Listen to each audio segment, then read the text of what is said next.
नमस्कार। देवाजी देव महादेवांचा एक निष्ठ भक्त होता।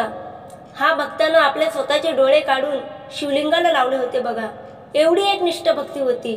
तर बांधवांनो, भक्ती कशी असावी हे पाहण्यासाठी हा व्हिडिओ नक्की शेवटपर्यंत पहा। आपण मी भारती शिंदे, तुम्ही पाहताय गजर नावाचा चॅनल। तर बांधवांनो, कळप्पा नारा नावाचा एक शिकारी होता, आदिवासी होता।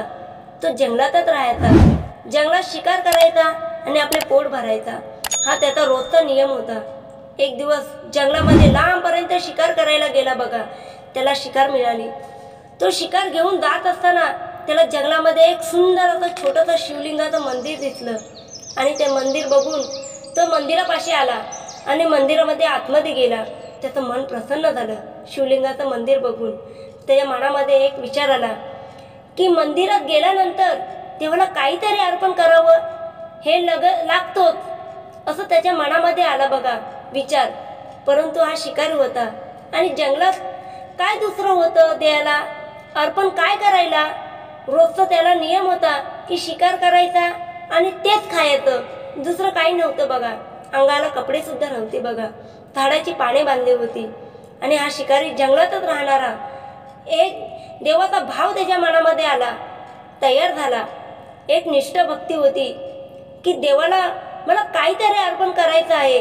त्याने विचार केला, माझ्याकडे तर ताजं मांस आहे, ते देवाला अर्पण केलं तर चालेल का? आणि त्याच्या मनामध्ये असा भाव निर्माण झाला की अर्पण करूया। आणि महादेवांच्या लिंगासमोर, शिवलिंगासमोर मांस ठेवलं आणि नमस्कार केला आणि तो तेथून निघून गेला। असं त्याचा रोजचा क्रम होता बघा। शिकार झाली की मंदिरात यायचा, महादेवांच्या पाया पडायचा आणि ते मांस त्या ठिकाणी ठेवायचा शिवलिंगासमोर आणि तासनतास बसून महादेवांसमोर गप्पा मारायचा।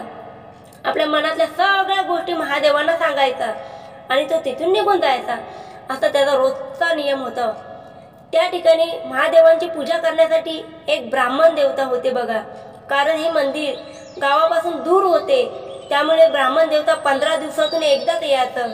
हा ब्राह्मण सुद्धा अतिशय प्रामाणिक भक्त होता महादेवांचा, मनापासून भक्ती करायचा। 15 दिवसातून तो मंदिरात आल्यावर तो मंदिर साफ करायचा, स्वच्छ करायचा, पूजापाठ करायचा, नामस्मरण करायचा, देवाला नैवेद्य दाखवायचा आणि तो तिथून निघून जायचा। असा आणि 15 दिवसानंतर ब्राह्मण परत मंदिरात आला आणि त्याने पाहिलं की महादेवांच्या समोर मांस छी छी म्हणत ते मांस त्याने पटकन उचललं आणि पटकन फेकून दिलं। मंदिर साफ केलं, मंदिर अगदी स्वच्छ केलं, पूजापाठ केली आणि तो तेथून निघून गेला। आणि आता दुसऱ्या दिवशी शिकारी त्या ठिकाणी आला, कळप्पा नाणार। त्यानं आपल्या जवळचं ताजं आणलेलं मांस महादेवांसमोर ठेवलं, देवाच्या पाया पडला आणि देवाशी गप्पा मारायला लागला आणि तो त्या ठिकाणी ओढून निघून जायचा। असा रोजचा त्याचा क्रम होता बघा। परत 15 दिवसानंतर ब्राह्मण नेहमीप्रमाणे आला, त्याने ते मांस पाहिलं बघा, अतिशय क्रोधित झाला। त्याने ते मांस उचलून पटकन फेकून दिलं आणि सगळं मंदिर स्वच्छ धुवून काढलं, पूजापाठ केली। देवाला विचारलं की हे महादेवा, तुमच्या समोर आणून ठेवतोय हा मांस, कोणी माणूस नसून तर कोणीतरी जनावर आहे। माणूस तर हे कृत्य करू शकत नाही, हे जनावरच करत असावं। असे दिवसांमधून दिवस चालले होते। हा कळप्पा नाणार जो भक्त होता महादेवांचा, तो परत आला, नेहमीप्रमाणे मांस घेऊन आला आपल्या बरोबर। कारण शिकार करणं हा त्याचा धंदाच होता। आणि त्याने महादेवांच्या पिंडीजवळ धूळ पडलेली पाहिली। देवा, तुमच्या पिंडीवरती किती धूळ पडलेली आहे असं त्याने मनातच विचार केला। मनातच तो बोलू लागला आणि ती पिंडीवरती धूळ साफ करूया असं त्याच्या मनामध्ये विचार आले बघा। परंतु साफ करण्यासाठी कशानं करायचं? धूळ, त्याच्याकडे तर पाणी सुद्धा नव्हतं बघा। पण पाणी आणायचं कशाने हे त्याने विचार केला की पाणी आणू तरी कसं, त्याच्या मनामध्ये विचार आला बघा। आणि जवळच एक झरा आहे, मी तोंडातून पाणी आणलं तर? ध्यान देऊन ऐका बांधवांनो, भक्ती ही मनापासून केली पाहिजे। देवा भक्तीचा भुकेला आहे। आणि तो डोंगराच्या झराजवळ आला, त्या ठिकाणी आल्यानंतर तोंडामध्ये आपलं पाणी घेतलं आणि पाणी घेतल्यानंतर मंदिरात आला।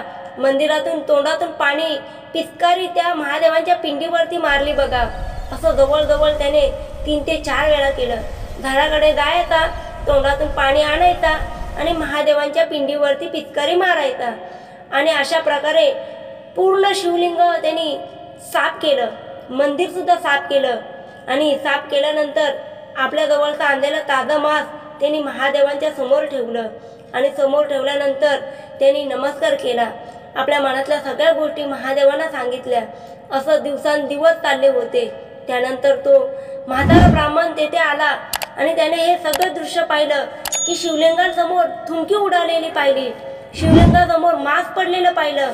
तो क्रोधित झाला, त्याने सगळं पटकन साफ केलं आणि महादेवांच्या समोर बसून रडू लागला। महादेवा, असं कृत्य करणारं कोणी माणूस नसल तर जनावर असू शकतो। बाबा, असा हा कोण कृत्य करेल की तुमच्या पिंडीवरती पडलेली थुंकी हे कोणीतरी जनावरच करत नसून तर कोणीतरी राक्षसी वृत्तीचा माणूसच असावा। महादेवांना कोण आहे तो देवा? ब्राह्मणांनी सुद्धा फार भक्ती होती हो महादेवांवर आणि त्या ठिकाणी स्वतः महादेव प्रकट झाले बघा। आणि महादेव ब्राह्मणाला म्हणाले की ब्राह्मण देवता, हे तू अपमान समजतोस की माझ्या पिंडीसमोर पडलेले मांस आणि उडालेली थुंकी, परंतु ब्राह्मण देवता, माझा जो भक्त आहे, जो शिकारी अतिशय प्रामाणिक भक्ती करतो माझी, त्याच्या मनामधला जो अर्पण करण्याचा जो भाव आहे तो अतिशय प्रामाणिक आहे। कारण त्याच्याबद्दल काही त्याला माहीत नाही, त्याची भक्ती अगदी मनापासून आहे, भोळा भाव आहे। आणि त्याच्या भक्ती जर तुम्हाला मनापासून बघायची असेल तर हा किती प्रामाणिक आहे, तर उद्या तुम्ही सकाळी लवकर या आणि झाडाखाली लपून बसा।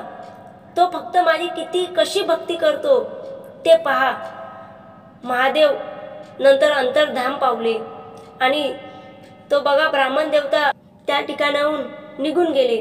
दुसऱ्या दिवशी लवकर आले आणि ब्राह्मण झाडाखाली लपून बसला आणि जो कळप्पा ज्ञानार जो भक्त होता म्हणजे शिकारी त्या ठिकाणी आला बघा।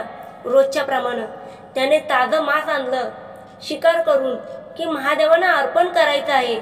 जसं त्याने मंदिरात पाऊल टाकलं त्याने पाहिलं की महादेवांच्या पिंडीसमोर मांस तसंच पडून आहे, कारण रोज ब्राह्मण ते मांस फेकून देत असत आणि त्या दिवशी ब्राह्मणाने ते मांस फेकून दिले नाही, तसंच ठेवलं, कारण स्वतः महादेवाने सांगितलं होतं की आज हे मांस आहे तो तू फेकू नकोस, तसंच ठेव त्या ठिकाणी असंच।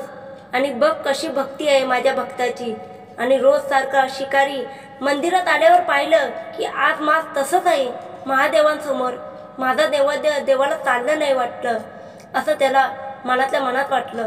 आणि त्या क्षणी त्याचं महादेवांच्या शिवलिंगावर लक्ष गेलं। महादेवांच्या एका डोळ्यातून रक्त आल्यासारखं वाटत होतं, जखम झाल्यासारखी वाटत होती।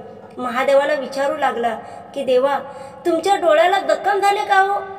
शिकारी बोलायला लागला, थांबा जरा, मी जडीबुटी आणतो बघा। आणि शिकारी जंगलामध्ये राहणार होता, त्याला सगळी औषधं माहीत होते। पटकन तो गेला, झाडपाल्याची औषधं कुठून आली आणि देवाच्या डोळ्याला लावलं बघा। आणि औषध लावल्यानंतर बघा रक्त जोरात स्राव झाला।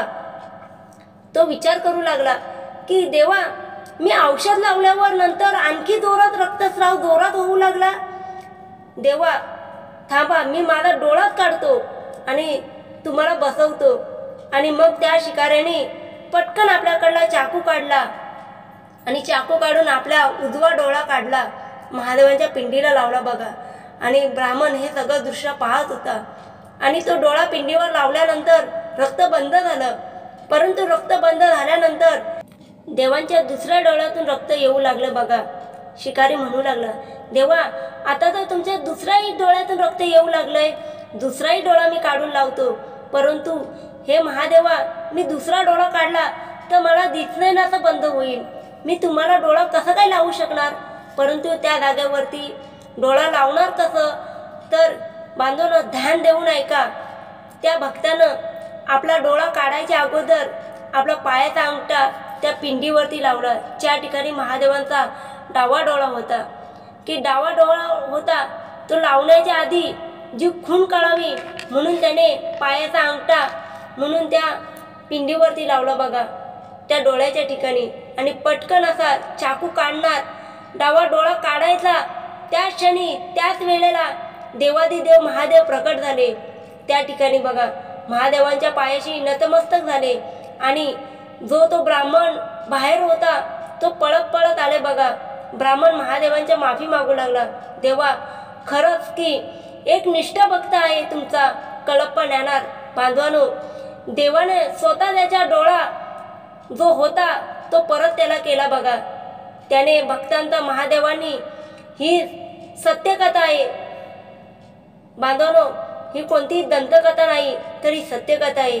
आणि त्यावेळेला देवानी सांगितलं की कळप्पा ह्याचा अर्थ असा आहे की डोळा अर्पित करणारा भक्त आणि ज्ञानार म्हणजे एक शिवभक्त हे प्रसिद्ध होईल. बघा हे नाव देवानेच महादेवांनी स्वतः कळप्पा ज्ञानार ह्या शिकाऱ्याला दिले. बघा कळप्पा ज्ञानार. तर बांधवानो, आपण कुठल्याही मंदिरात जरी गेलो तर देवाला काय आपण अर्पण करतोय हे महत्त्वाचं नाही आहे. देवाला आपण कुठल्या भावनेने अर्पण करतोय, ते नैवेद्य कुठल्या भावनेने कुठल्या मनापासून करतोय हे महत्त्वाचे आहे. तर देवाला हा भक्तीचा भुकेला आहे, देवा भक्तीचा भुकेला आहे. बांधवानो, त्या देवाला काहीही नको. बघा फक्त मनापासून भक्ती पाहिजे. तर बांधवानो, हा जो कळप्पा ज्ञानार हा जो भक्त होता महादेवांचा, निस्वार्थ भक्ती करायचा, कुठलाही स्वार्थ नव्हता त्याच्या मनात. महादेवांना त्यांना दर्शन दिले. बघा बांधवानो, सुंदर अशी कळप्पा ज्ञानार ह्या भक्ताची कथा आहे. तर बांधवानो, हा जर व्हिडिओ तुम्हाला आवडला असेल तर आपण ह्या चॅनलला सबस्क्राईब करा, लाईक करा आणि कमेंटमध्ये ओम नमः शिवाय असे लिहा. जय हिंद, जय भारत.